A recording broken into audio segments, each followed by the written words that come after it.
Wala ng pera yung customer natin. Kaya naman to the rescue si Kuya Lan. At ganito yung ginawa natin sa damper niya na paulit-ulit na daw na kumakalog. So ngayong 2025 pangatlong beses na dapat itong mapalitan. So dapat ako yung pangatlo.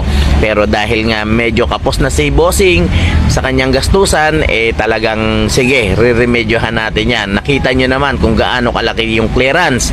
At ang ginawa natin dyan, dahil advance na yung ating panahon, gumamit tayo ng basyo ng Shell Advance. Shout out sa Shell Advance, baka naman. At ito kapatid, gumupit lang tayo ng at isang haba ay mga 1 inch. Then yung lapad niya ay nasa 8mm, kasing kapal lang kapatid ng damper, at yun ang isinapi natin. Take note kapatid ha, bago nyo sabihin na wala rin yan, masisira din yan, ginagawa mo lang imbento yung motor. Nako kapatid, sinabi ko sa'yo, 1980s pa ito na method. Nung unang panahon, ikwento ko lang sa'yo, nung panahon ng mga ninuno ko, walang nabibiling pyesa dito sa Palawan. Kaya lahat nang ginagawa namin dito ay puro remedyo. Opo kapatid, remedyo. Bihira lang kaming magpabili ng pyesa unless na talagang connecting rod, i-rebore, yun ang problema. Talagang papabilihan. Pero kung kaya lang din naman na remedyohan, nire-remedyohan lang namin yan. At sa mga customer na ginagawa ang remedyong ganito sa mga motor ninyo, ako kapatid, sinasabi ko sa'yo, ako na mismo ang nagsasabi sa'yo, huwag kang matakot dahil proven and tested po yan. Proven and tested po yan. Hanggat hindi durog yung damper ninyo, pwede pang remedyohan ng ganyan. But take note kapatid ha, take note. Kapag durog na ang inyong damper, wag nyo na pong remedyohan yan. Talagang pabilihan nyo na lang o bilihan nyo na lang. Kasi hindi na uubra kapag ka durog-durog na o nagbasag-basag na yung inyong damper. O ayan, nakita nyo naman, halos nawala na yung kalog.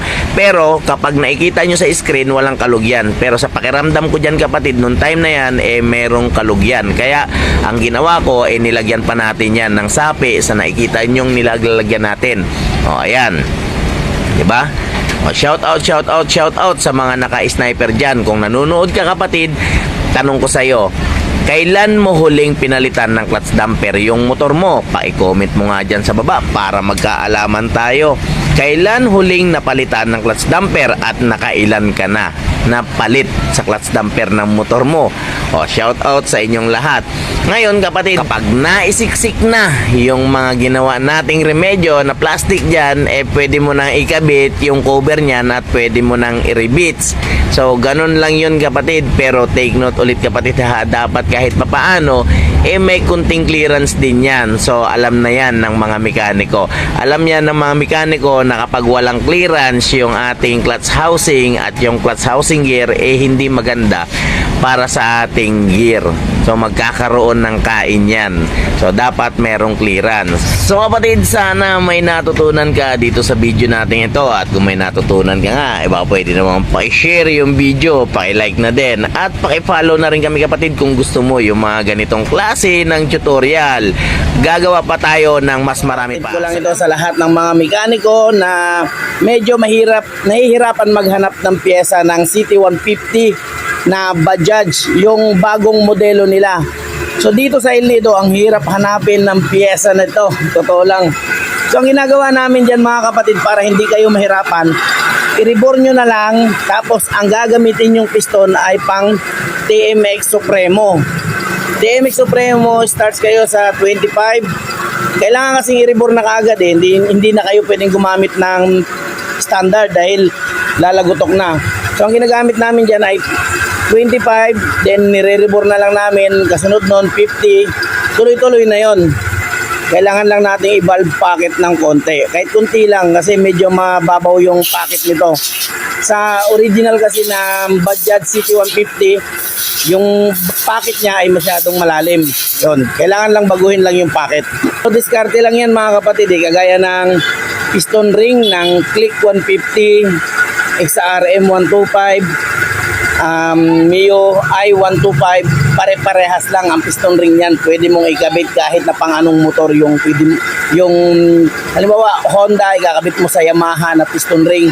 Basta Click 125, Mio I-125, XRM 125, parehas lang yan.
Pwede itong makatulong sa mga customer natin na medyo gipit. Kapag nasira yung fuse box nila, fuse lang ang bibilhin. At tayo namang mga mekaniko, mamumulot lang tayo ng mga sirang socket na hindi na ginagamit. Dahil sa simpleng diskarte mo, malaki ang naitutulong mo sa kanya.